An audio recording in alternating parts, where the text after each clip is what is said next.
Secretary of State Mike Pompeo touted the effectiveness of the Trump administration's so-called maximum pressure campaign. Evan Vucci AP photo Foreign policy Trump administration is very tough on Iran, Pompeo says by David Beavers November 4, 2018 12 p.m. EST. Share on Facebook. Share on Twitter. With new U.S. sanctions on Iran set to take effect Monday, Secretary of State Mike Pompeo boasted on Sunday of the Trump administration's efforts to be tough on Iran. "No one's going to argue that Secretary Pompeo isn't tough on Iran," Pompeo said on Fox News Sunday. "And no one is going to argue that President Trump isn't doing the same." Story continued below. The Secretary of State said the sanctions, which he described as the toughest sanctions ever put in place on the Islamic Republic of Iran, have already badly hit the oil-exporting country's economy. "We've already reduced Iranian crude oil exports by over 1 million barrels per day," Pompeo said. "That number will far farther.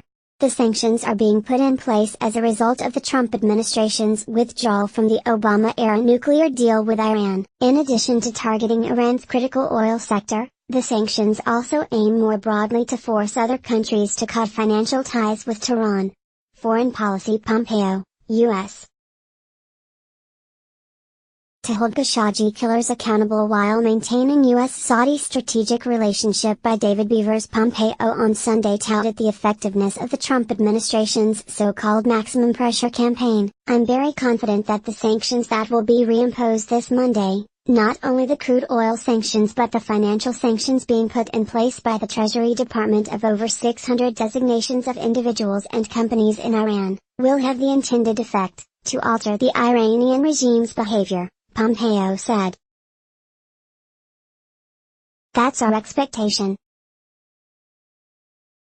It's the reason for President Trump's policy." Pressed by host Chris Wallace about critiques from some Republican lawmakers that the administration's approach to financial sanctions is not strong enough, Pompeo pushed back. "The Iranian banks that engage in sanctionable behavior will be sanctioned by the Department of Treasury," he said. Period, full stop. Share on Facebook. Share on Twitter.